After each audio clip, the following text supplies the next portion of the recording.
Well, happy Friday, everyone, and welcome to a new episode of He Said, He Said, He Said, a look at the world from a seasoned Black man's perspective. I'm your host, Alvin King. Again, welcome to our Friday, August the 2nd live episode, ladies and gentlemen. Whoa, okay. I've been saying it for weeks. It is really, really hot. The heat today and yesterday in DC, I mean, it was so hot that when I went in my car, I literally had to turn the air on for at least a minute so it could cool my car off with the windows down. It is really hot. I hope all of you are taking care of yourselves and staying hydrated and not, staying in this heat to the point of it's making you ill. Um, wow, what a crazy week that we have had. And in the midst of it all, it has really made a lot of us feel American, ladies and gentlemen. But today, I want to open the show with, you know how I feel about Biden. I don't want any of us to forget Joe Biden with this going on and all of his efforts to protect our democracy and keep his promises that he made when he took office. And this week was no exception. The United States and Russia completed their biggest prisoner swap in post-Soviet history on yesterday, with Moscow releasing journalist Evan Gershkovich and fellow American Paul Whelan, along with dissidents including Vladimir Kara-Murza, in a multinational deal that set 24 people free. President Joe Biden trumpeted the exchange, and by far the largest in a series of swaps with Russia, as a diplomatic feat while welcoming families of the returning Americans to the White House. Of course, the deal, like any other deal before, it reflected, an innate imbalance. And the U.S. and allies gave up Russians charged with who are convicted of a series of crimes in exchange for Russia releasing the journalists. And I just want to, again, give Joe Biden some credit. I want to open the show that way, doing that, because Joe Biden is still doing the work. And I don't know if any of you heard last week with how, I think last week we might have just talked about it, but I just wanted to share some points with you about Joe Biden, his announcement and his bold plan to reform the Supreme Court and ensure that no president is above the law, ladies and gentlemen. And, he believed that no one, neither the president nor the Supreme Court, is, again, above the law in the face of this crisis of confidence in America's democratic institutions. Biden is calling for 3 bold reforms to restore trust and accountability. One of them, no immunity for crimes a former president committed in office. And you can go to the website to read all of these. The second one is term limits for Supreme Court justices. We all see them, I'm not hopping on age or anything like that, but most of them have been there for quite a while. And so, that has been the concern of many Americans about how long that they stay in office. And a binding code of conduct for the Supreme Court, because as you've seen, many of our judges have been really unethical. And so I just want to, again, I don't want you all to forget what Joe Biden is doing. And before he leaves office, I have a feeling he's going to do a lot more. But keep your eye on Joe Biden. Yes, I wanted to open up the show that way. And about our show tonight, ladies and gentlemen, our quest to unleash potential begins with an assessment of your inherent capabilities, something that lives in you. So many of us we vastly underestimate our abilities and the possibilities within ourselves, and as a result, never unleash our full potential. So my ploy to you is to take time to reflect on how best to leverage your strengths and improve on your areas of weakness. And tonight, we have a special guest with us, ladies and gentlemen, to have a conversation about, unleashing your potential and happiness triggers. We have Reverend Dr. Christian Frazier. He's here to talk about his new books, Unleashing Potential and Happiness Triggers. And I have been following this guy for years. And so for him to clear his schedule to be on our show, I am very honored, especially in the times that we live in. We need to have this conversation that we're going to have tonight. And before I bring Bobby on, for those of you who are watching, wherever you are, if you can chime in, I want you to just respond to this question. Do you think cell phones should be removed from students in their classrooms? All right, that is my question to you. You can send texts all night, messages all night about your answer to that. But while you're doing that, I'm going to move forward and we're going to get on with the chat.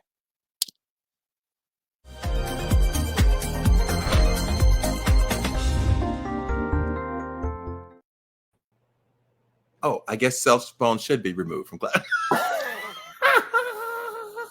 So said the educator.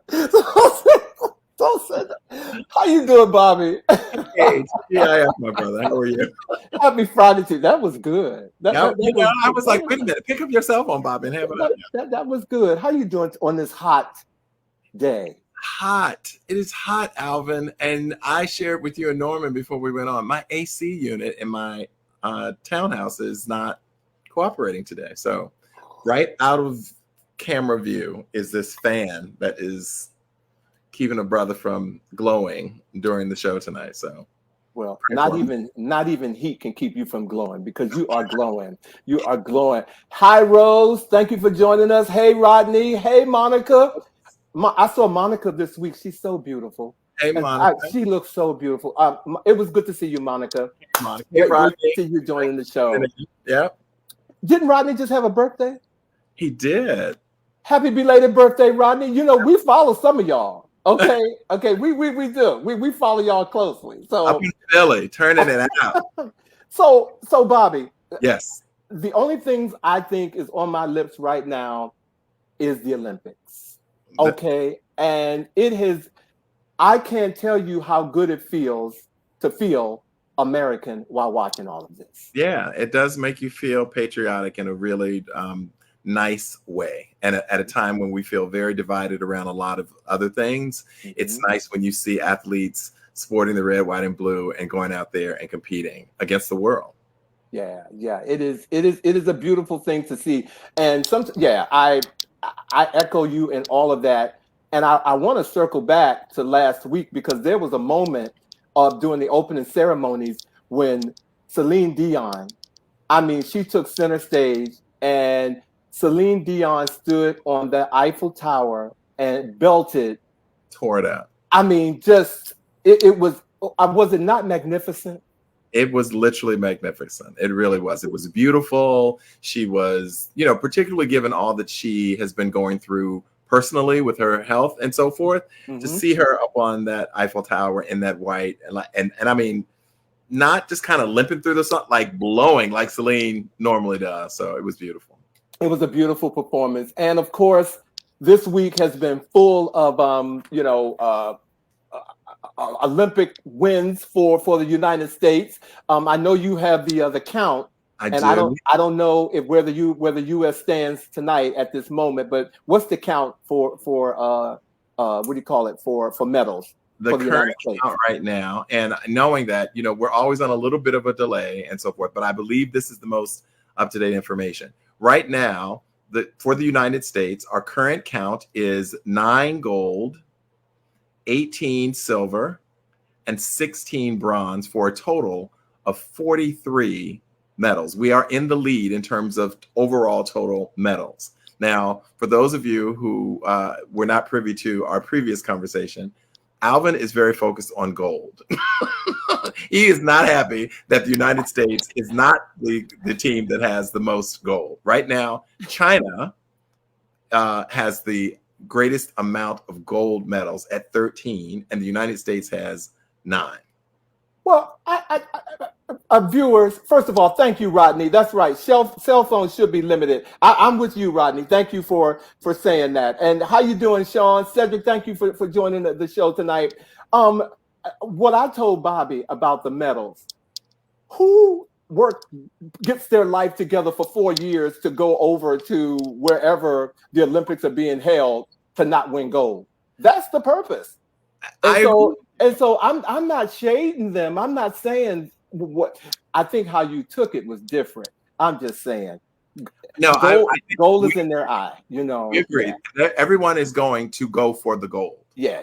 But I also know people who watch the Olympics as we do, who are upset when Americans don't win the gold, or not even just not upset that I am upset. I'm upset that when we don't win it, but they're almost angry that another country has won. I'm like, but those people have been training equally hard. I say Xanaxes are for everybody. Okay, that's what I say. No shade to your friend, but The other thing Xanax I are for would say everybody. also, it's really great to see an American team that is as diverse. You know, at a time again when the Yeah, divisiveness kind of exists and so yeah, forth, it yeah, is extremely diverse Olympic team. yeah. I totally agree. Well, while we're here, let's go through some images of some of the folks who have won medals, Sure. if you will. I think well, yeah, we have the what do you call it, uh, the That's the gymnastics. men's gymnastics team. Yes, yeah. U.S. Men's gymnastics. They did medal, and as we know First that time on the podium in 16 years. how about that? How about that? And of course, the GOAT, she's back again. And Yes, but they all received a gold medal for the all around, and she received a gold medal for that was the all around yes, they single. won as a team, and then she Right, won for the individual all around as well. And exactly, Suni Lee also medaled, getting the bronze the bronze. for the during the all around individual competition as well. So kudos to them. And who do we have next? We have Katie Ledecky, who's right here in our backyard. I That's right. mean, As the Maryland. she is the most decorated That's right. female Female Olympian. Olympian in Yeah. the world. Right So here as the Maryland. congratulations to you, Katie Ledecky. And here is the okay. And this is terrible because this is the first African American fencer Yes. to win in and she won gold in this field, and she's also same gender loving. Look How at about that. that? Look at that. And and I'm sorry, I was going to ask my producer. I had her name here, and all of a sudden it just went off. But we're going to circle back and we're going to say her name. But We're going to speak her name. Yes. we're going to speak her name. And here are the rowers who won. Well, before we get to the rowers, here's a beautiful image of what the Paris River should look like, the Seine, what it should look like. Mm-hmm. And here are some rowers who won. They won a gold medal today in that water. And here are the people cleaning that water, okay? Because the sewage went back into the river. Oh my God. And the rowers at least had the luxury of being in the river in the boats. Not everybody had that luxury though. Exactly. Naming the triathlon. the next group who jumped in the water, okay? In a literal river of stuff. This was nasty. This was complete. This was nasty. You trained for 4 years to go over there to swim in some sewage. But you did what needed to be done, ladies and gentlemen. So I congratulations to all of our Olympians who were there, and I know that the track and field started already, and so we'll have a recap of that next week when we come back. So and I do just shout out Simone Biles, who and those of you who have been following politics will get exactly what she meant, but she made a recent post and she has her little goat, her diamond encrusted goat on, of course, being the greatest of all time. And she just said in her social media post, "I love my black job." I love it. I did see that. And thank you to our viewer, Sean. Sean, it is Lee Kiefer. That is the fencer who won the gold medal, and the first African American and the first same gender loving woman who won in that category. So congratulations to her. But in other news this week, Bobby, there has been some crazy stuff going on. So let's go to the NABJ. Yes. Okay, where the former president was interviewed this week. But before it happened, Karen Attiah was the co-chair. Yes. Karen Attiah stepped down when she heard that Donald Trump was going to be interviewed. And I do have And she posted it on Twitter, and which I thought, wow, this must be really heavy. And she said, while my decision was influenced by a variety of factors, I was not involved or consulted with in any way with the decision to platform Trump in such a format. And that is those are the words that she posted on Twitter. Mm-hmm, mm-hmm. Mm-hmm. And it was a controversial decision, to say the very least. Some of you may very well know that back long ago, when Bobby Edwards was at Howard University, he studied journalism. I was a journalism major and was a cub reporter in the Washington area for a short period as well. And so the National Association of Black Journalists is an organization of which I'm most familiar with. And I actually reached out to a couple of my friends who I knew were at that convention and asked them, how is it possible that they are giving the platform to the former president? And their response was, as journalists, we have to cover everyone. And, and I said, okay. I actually thought at first I was appalled by it. I was sitting in my office. I went into the office that day and I watched it. I was appalled, but I thought it was a good thing that they did it. I think that for African Americans who, quote unquote, are sitting on the fence or who have no idea the type of person that Donald Trump is, they saw it. They saw it. And how he disrespected those three, not one, not two, but three Black women on that center stage. It was a wake-up call. And so we're appalled to, okay, this is going to work in a way that I think would be advantageous to all of us. Yeah. Well, if it was a wake-up call, I think these people must have had their phones off the hook, because I don't know why it would take you this long to understand who he is and how he is. He did nothing but show himself to be the same way that April Ryan, who also was protesting via social media, his presence at the convention and conference, saying that this is a man for whom Black journalists, and in particular Black female journalists, have been ridiculed, demeaned, disrespected. Like, we've got the track record of him during some of those White House press conferences and so forth. And they were like, why would you give this man this platform? And then, of course, have three Black women up there to interview him. And he just showed himself to be exactly who it is. So I agree with you that, there's no question that, but he was also doing some dog whistling as well.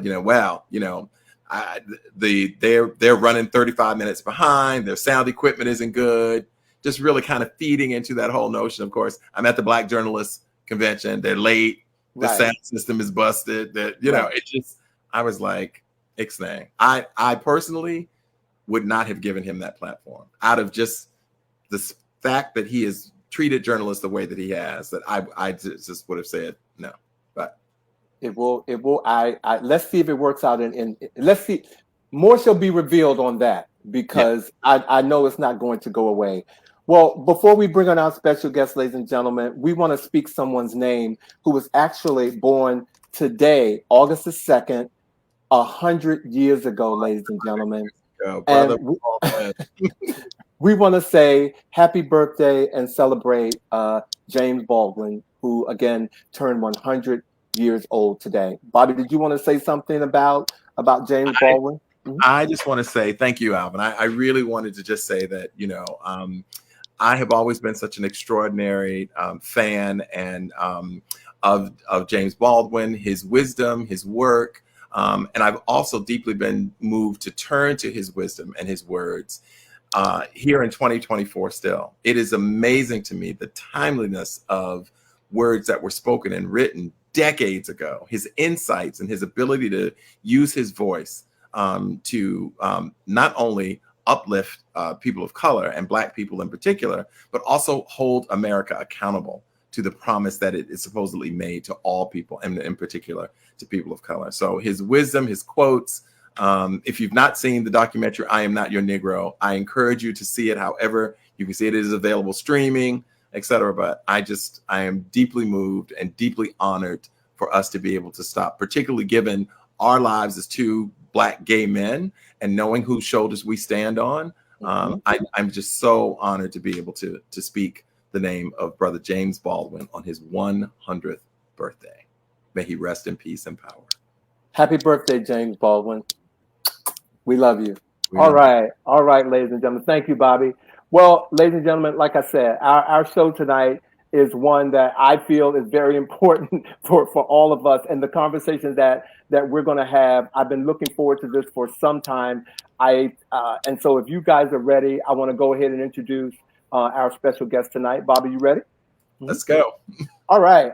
Reverend Dr. Christian Frazier is the CEO of Elevated Minds Coaching, is a multifaceted professional dedicated to enhancing corporate wellness. As a Desert Storm, Desert Shield Gulf War Navy veteran, Christian brings a unique perspective to his work, enriched by his extensive experience and expertise. Christian is a nationally certified mental health first aid instructor and a prominent advocate in the National Changing Minds Now initiative. His dedication to mental health is evident in his role as a trained peer recovery specialist, trauma education speaker, and trainer. With a doctor of ministry and over 20 years as an ordained minister, Christian's commitment to service is unwavering. His work is driven by a passion for empowering individuals to overcome obstacles, unlock their true potential, and pursue wellness and success. Ladies and gentlemen, please welcome to our show, Reverend Dr. Christian Frazier. I'm happy to be here. Thank you for having me here. Look, I'm excited. Looking forward to this all day. I came with my Superman shirt because we're going to have a super conversation tonight. Superman. You know, a lot of people don't know this S does not stand for Superman. It stands for hope. It is actually the symbol of hope for Superman's home planet, Krypton. So he's starting already. But it is a symbol of hope.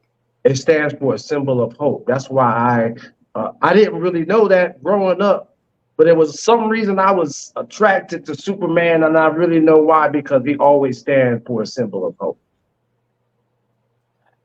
Bobby, did you know that? I did not. I did not. I feel red S. So well, thank you. I'm going to wear my Superman shirt in a different way because of you, Christian. Thank you. Thank you. Well, look. I'm going to start off.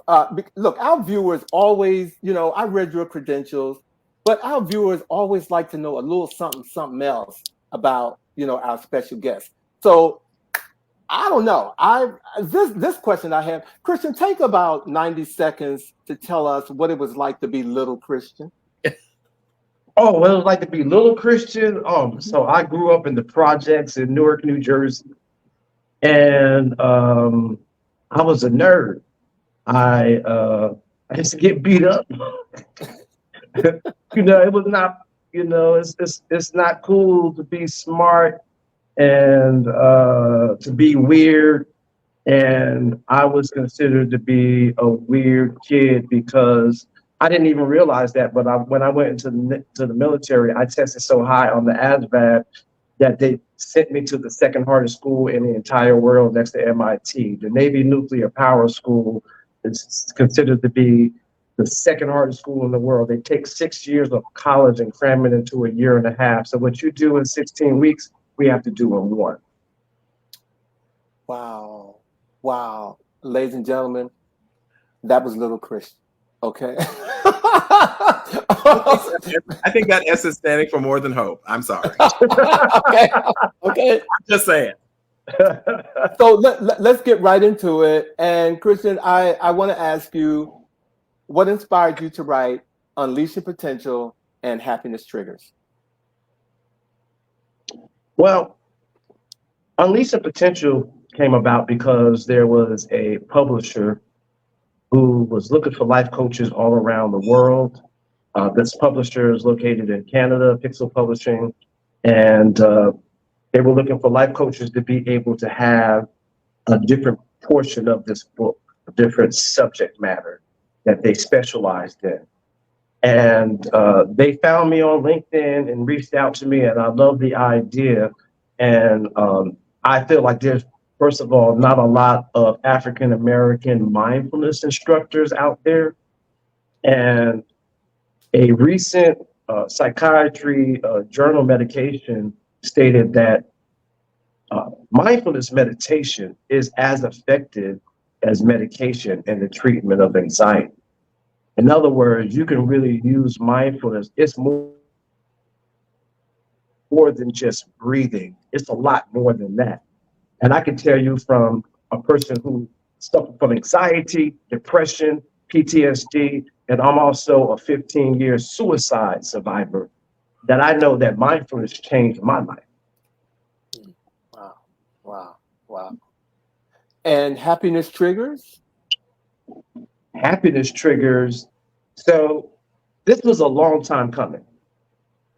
With happiness triggers, it spun from me going to an event.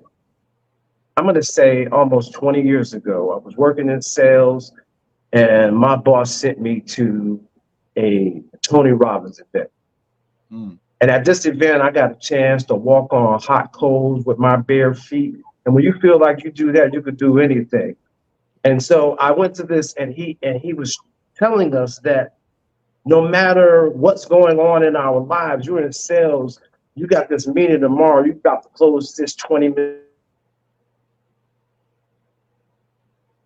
You have to learn how to be able to get back into this peak state. And he made us practice it all weekend long of being sad and then get back into this peak state. So then I started studying and working in mental health and psychology and human behaviors. And I wanted to talk about, instead of PTSD triggers, realizing that we also have happiness triggers. We have things that we can do, rituals or whatever it may be. It might be listening to your favorite song. It might be talking to your favorite person. It might be going to get a massage, a pedicure, whatever it may be. But you have something that you could do to be able to pull you up out of a state so that you do not stay in a depressive state or stay in an anxious state for too long. We really have more control over our emotions, our thoughts, our patterns, and behaviors than previously believed. So that's what kind of spun happiness triggers.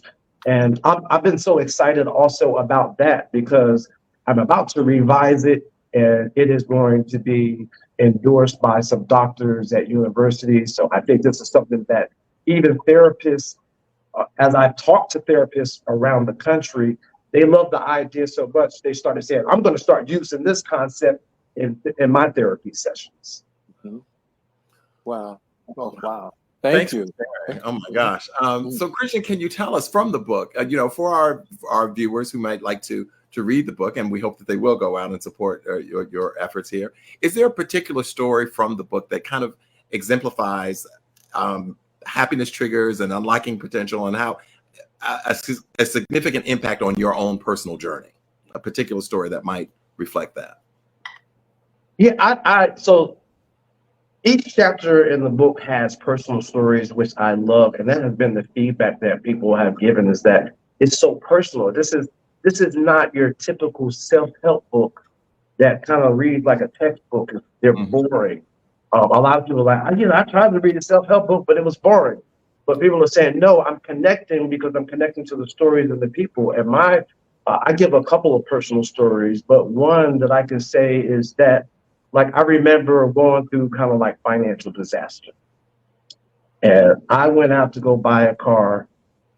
And I went to the car dealership, and the car dealer said, I'm sorry, we can't help you today. And I was like, what if I put another couple $1,000s down or something? And he said, really, the only way you're going to be able to get a car today is if you win the lottery. I was like, oh, man, that hurts. It's like, you're going to give me no loan, right? So basically, I did not accept that I was not going to be able to get what I wanted. Mm-hmm. So I was determined. I worked. It took me a little longer, but about 8 or 9 months later, I was doing really well in real estate. I actually became #1 realtor in the Orlando area, like the #4 realtor in the state of Florida. I sold $68 million of real estate in 1 year. So I went around he said, the only way you're going to be able to get a car is if you win the lottery, to, I actually bought an $80,000 Mercedes CLS 550. So it was just like I was determined not to let people decide or define what I was going to do. I didn't care about my situation, my credit, or anything. And that year, I also bought a $550,000 house sitting on the pond with a swimming pool.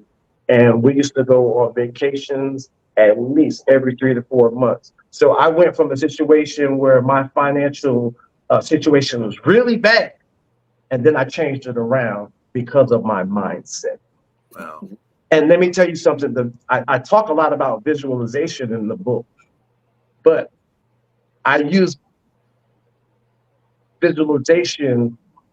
I made a vision board. Everything on my vision board came true.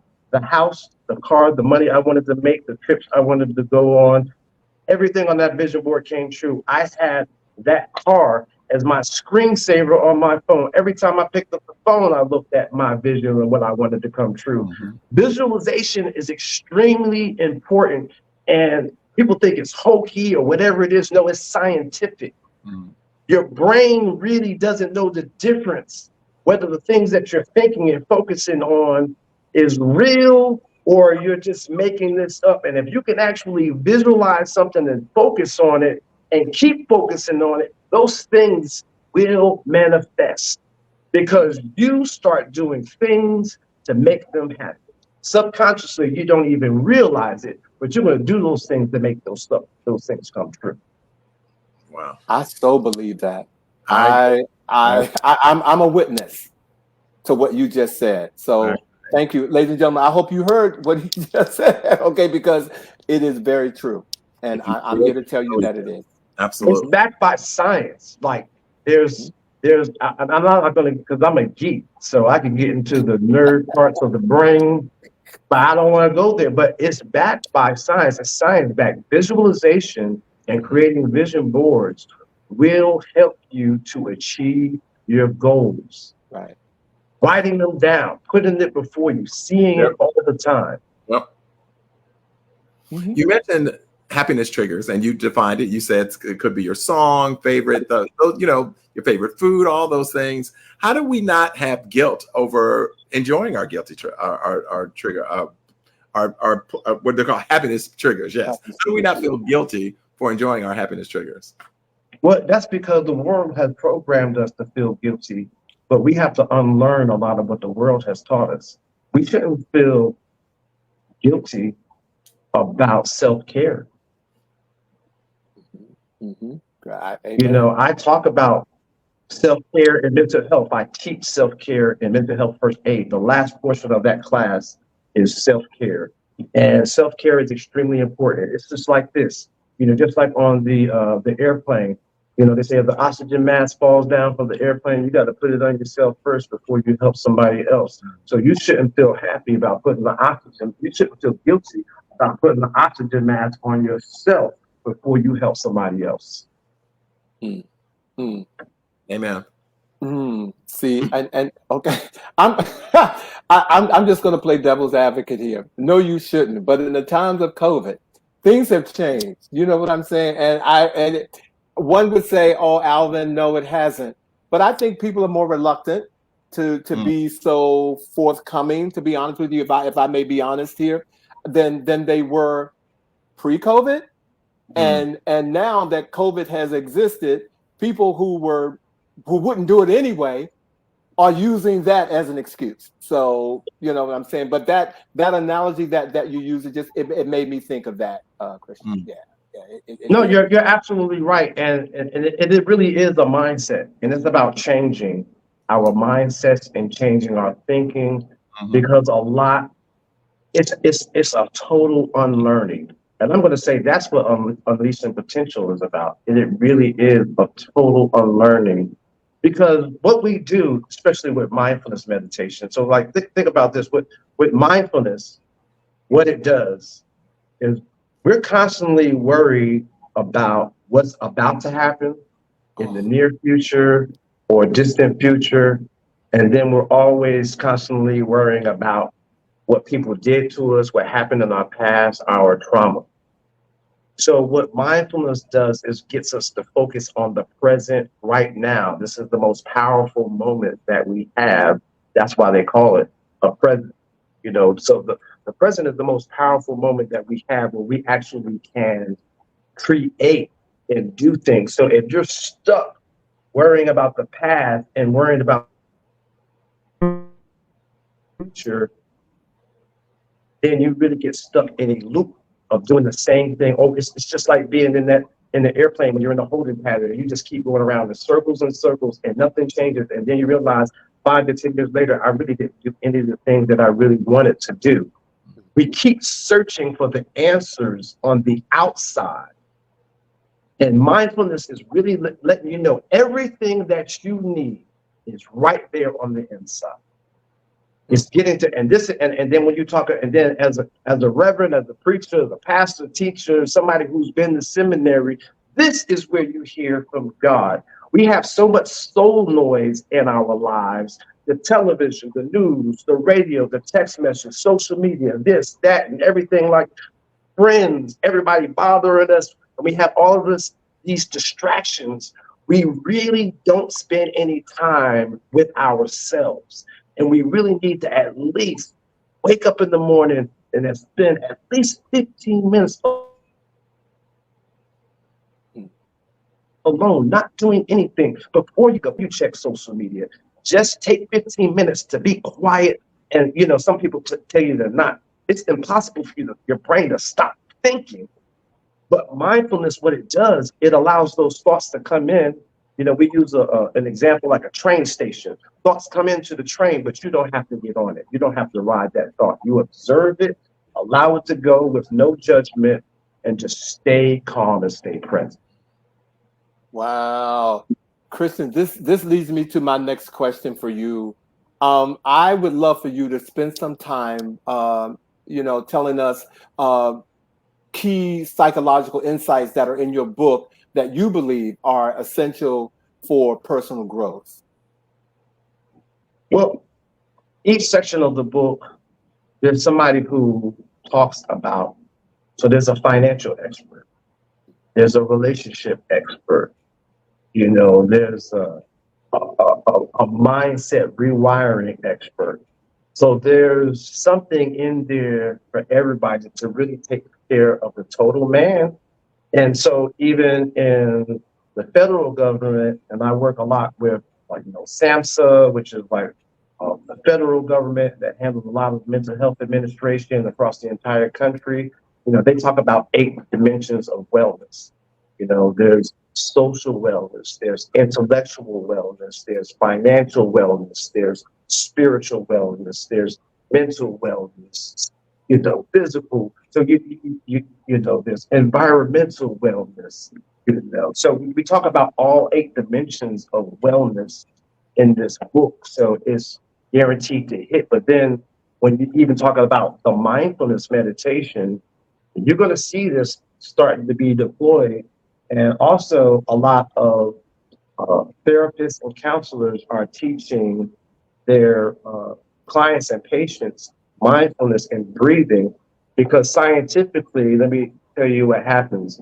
When you get a PTSD trigger, you get alarmed or whatever, what happens is that you go into fight or flight mode. Your thinking shifts from here in the prefrontal cortex, where it's like logical, back to here in the amygdala, where it's just kind of like, again, fight or flight. And we don't really make rational decisions where we're in fight or flight mode. So breathing, deep breathe, it's not just like, like you're just sitting there, but taking deep breaths and going back and forth just for 90 to 120 seconds can actually shift your thinking from the amygdala back to the prefrontal cortex, where you have more logical thinking, so you can make better decisions.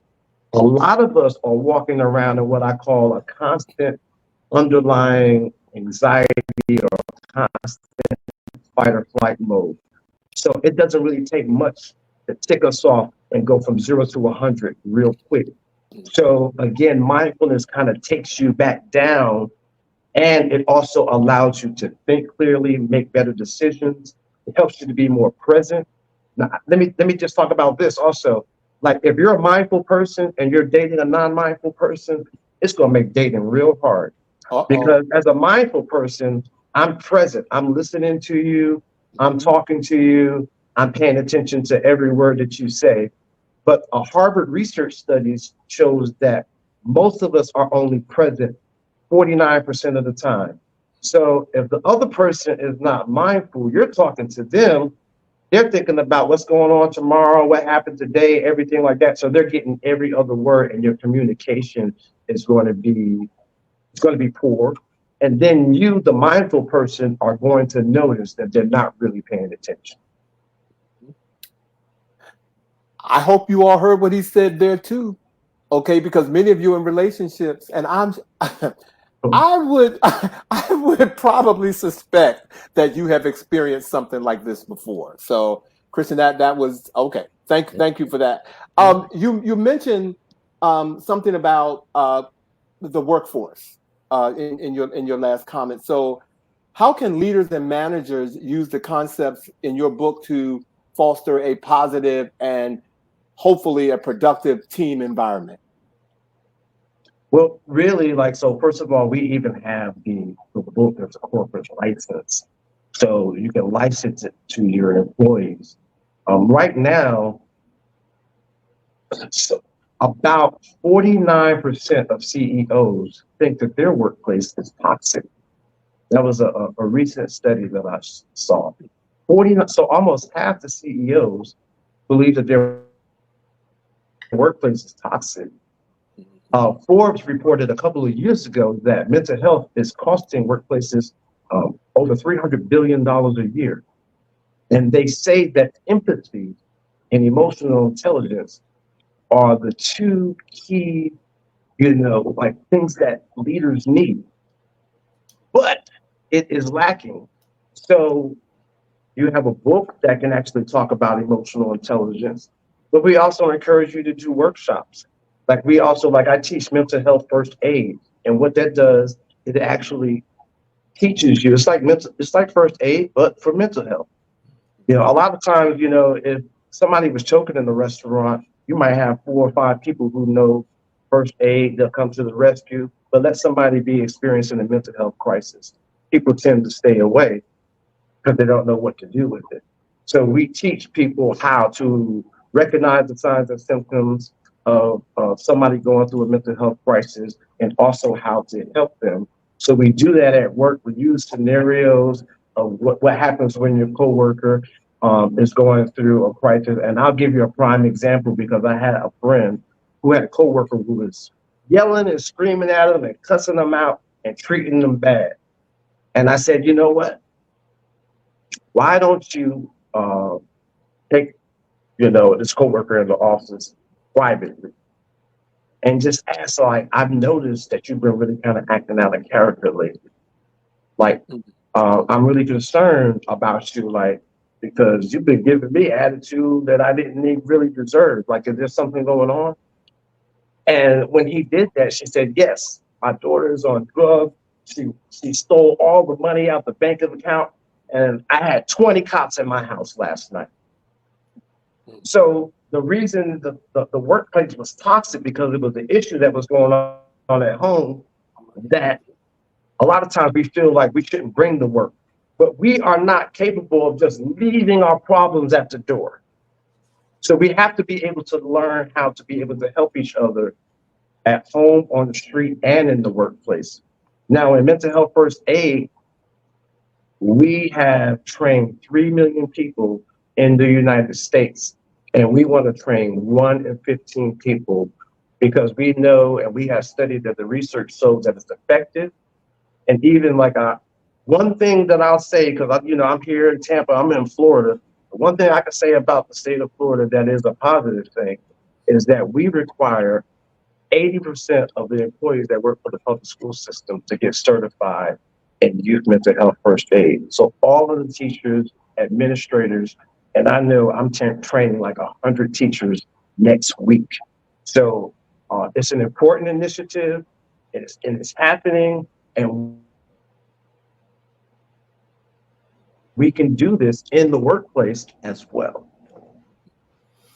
Well, I appreciate you giving me something positive to think about Florida, because I struggle many days as a Black gay man and I struggle too. I struggle. So I appreciate that. Thank you. Um, for our viewers, when we have guests, one of the things that we are often committed to is our viewers being able to walk away from a show with tangible, applicable strategies and approaches that they can apply to their lives to improve themselves. You talked about taking that time out in the beginning of the day. You talked about deep breathing and how it can actually shift you to a place of more logical thinking, putting you in that frontal cortex as opposed to the fight and flight of the back of the brain. So if there was one other thing that you could give them as a tangible takeaway to apply pretty readily to improve their lives, what would it be? All right. So I'm going to give you this. Modern psychology, we have a lot of what we call negative thoughts. Sometimes our brain is just wired to, every time we want to do something different, it'll say something like, no, you can't. and a lot of times the negative thoughts that we have in our brains, they don't even come from us. They were planted there by somebody else when you were younger, in your childhood. They said you couldn't do this, you couldn't do that. And then we have internalized them. So modern psychology says, give your thoughts a name. I take it a step further and say, give your thoughts a name of somebody that you don't like. Oh. So every time your thought says that you can't do that, you be like, shut up, Keisha. Not only am I enough, I'm more than enough. You got to have a conversation with your thoughts.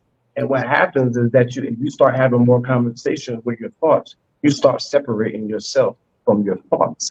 And what happens over time is that those negative thoughts get quieter and quieter. You don't hear them more. Now, you don't have to yell it out like I just did out in public or anything like that. I was going to ask you that. That's a whole different situation. But you can have a conversation internally with your thoughts and argue. And then what you want to do is you want to challenge your thoughts. You want to like, what proof do you have that I can't do this? You want to be like a reporter. You want to ask, like, what proof do you have that I can't do this? Like, what facts? Where are the facts at?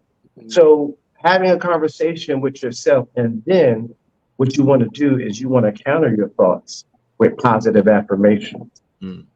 Write them down and say them aloud. All right. And if your name is Keisha, it was just used as an example in the show.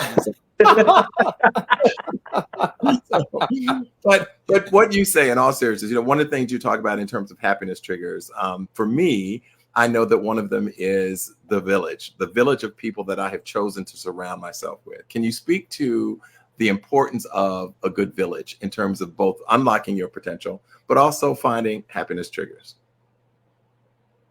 Yeah, so I tell people a lot, like sometimes you gotta change your village too, because I tell people life is like an elevator, and when you're destined to rise all the way to the top, there's a lot of people that want to get them on the ground floor. You have to have enough intuition and wisdom to know when it's time for them to get off the elevator, because if you don't, the elevator gets slow, over capacity, starts moving slower, and then there's not enough room for the people who are supposed to ride with you all the way to the top. So, as we go through life, we find ourselves also changing circles. But our circles are extremely important. We don't want to be the smartest person in the room. And they say that you are really the average of the 5 people that you hang around the most. So we should always be evaluating who our circle is and who those 5 people are. Because if we need to change it, it's time. And some of us are holding on to some relationships that we should have let go 5 years ago. Some friendships and even family. Sometimes you got to, it's hard to set boundaries with family, but you must do it to protect your mental health. And I've had to do it even at an extremely close level with family, but it is extremely necessary. And I even have my own therapist said, man, sometimes my mother lives in the brownstone downstairs. And sometimes I used to come by every day and I say something to her, but sometimes I go home and I don't say nothing. I go straight upstairs because I can't deal with mama today. And that's okay. You should not feel guilty about that. It's funny that you mentioned the term changing. You have to change your friends sometimes. You have to change them. And, you know, I am in therapy. I have been in therapy for 35 years. And, you know, I think it has definitely made me the person that I am. And when I think about that whole concept, rather than say change, for my own growth, I say that, you know, everyone can't, or there's a time that you can't sit in the orchestra section of my life. You know, you can't be right up front, because I have had some situations where, you know, I find where people are not happy for you, you know, when you start to grow and you start to obtain and you start to, you know, awaken. And so, which is not a bad thing, but you have to, like you said, program your mind to know that you're better than that, and you might have to make a change. So I appreciate you saying that, Christian. That is really deep for me, and that hit home.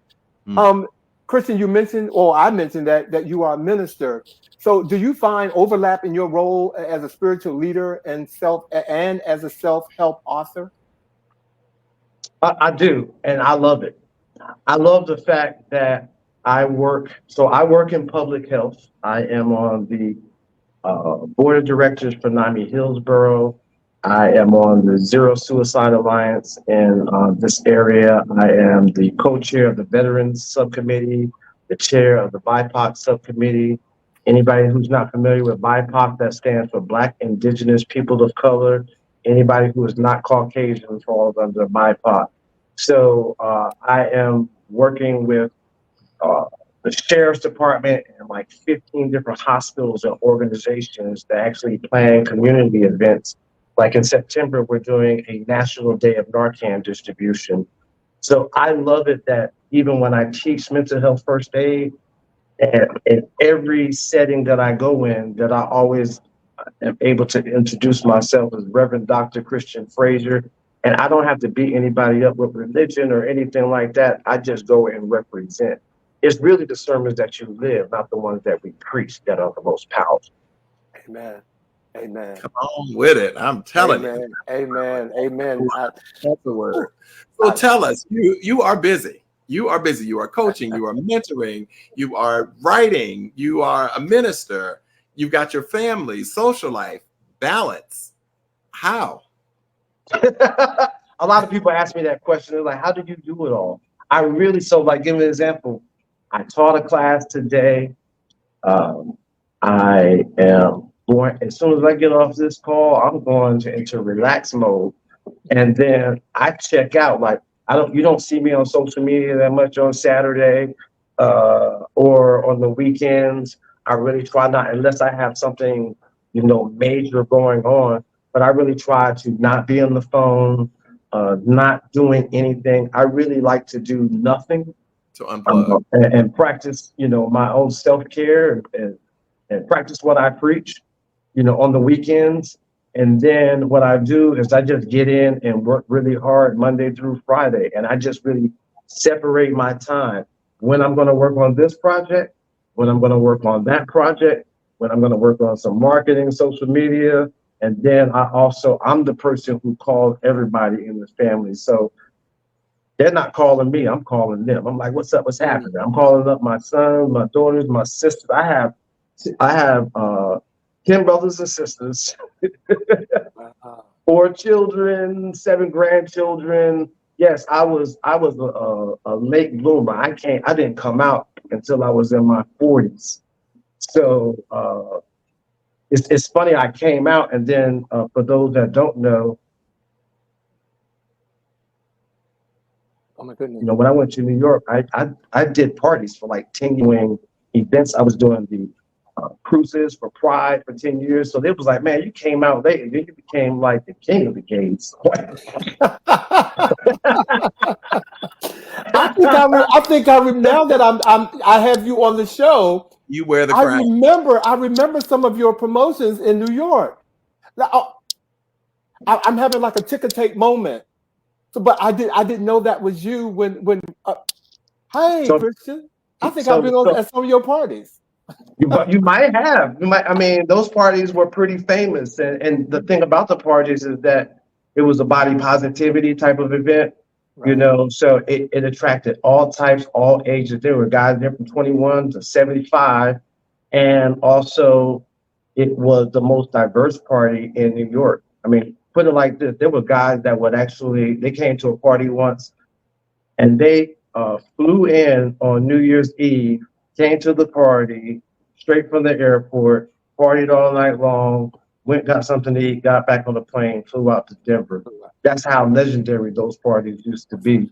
I remember. So it's and so then again, when I was in New York, I wasn't introducing myself as Reverend Doctor because then nobody want to hear that. Right. Probably not at those parties now. They just did. There's a lot of people in New York. They really just don't even know that side of me. They don't even they don't know anything about who I am. Really, they just know me as the party dude. Well, I'm So sure they're like, people who who are is that? spiritual that are a part of it, but to think that your reverend may be planning a big party is what they probably be like. What kind of party that's going to be? That's going to be whack. Yeah. I don't want to go to that. I mean, I get it. So like it was, but I feel like right now being my most authentic self, not because I was at one time I was like for a little bit I was the DL dude. I lived in Central Florida, which is like just the Bible Belt, and it was cool. But then going back to New York, and I went back to New York, been working in Hollywood for 10 years, and that really helped me to feel comfortable. Mm. And then when I started doing parties and really started becoming familiar with the community, it really helped me to develop a love for the community. And I also, so then they gave me this nickname. They're like, you're like the gay elder. So, There you have but, it. but, like there's so many, and that's why like I do life coaching now. Like I have a specific, service life coaching for gay men because we don't really have a lot of role models out there. We don't have a lot of people to look up to, and then we don't have somebody we could just talk to and understand what we're going through at times. So it's nice to be able to have that service available. And I try to do it where I make it as cheap as possible. I mean, like I don't think nobody does life coaching for like $99 a month. Well, no, not in my circle. Well, Christian, look, we have gotten to the end of our interview or conversation with you. I don't like interview. We've gotten to the end of our conversation. So I want to say thank you so much for joining us tonight, sharing yourself and your story and your book, Unleashing Potential. Ladies and gentlemen, we have put up his website. Please go to christianfrazier.com and order the book. Please, you need to have it in your home, and hopefully one day I will meet him and he can sign my book somewhere. But thank you for showing up and wearing that Superman shirt so proudly, my brother. We really appreciate you for being on our show tonight. Ladies and gentlemen, before we let Christian go, I want to tell you next Friday is our last show for season 3. And we will have council member at large, Robert White, will be here, ladies and gentlemen, of DC. I have met him. He is phenomenal. I cannot wait until he joins us on the show to end our season, ladies and gentlemen. And our words of the week this week: surround yourself with people that reflect who you want to be and how you want to feel. Energies are contagious. And I want to thank my co-host Bobby for sharing that the words of the week with us. So, ladies and gentlemen, have a great week. Thank you all for joining us tonight. Again, thank you, Christian Frazier, Reverend Dr. Christian Frazier, aka Party Man. Thank you for joining us tonight. And we look forward to seeing you guys next week on a new episode of He Said. Christian. He said. He said, Have a good evening, everybody. Thank you. He took his cape off.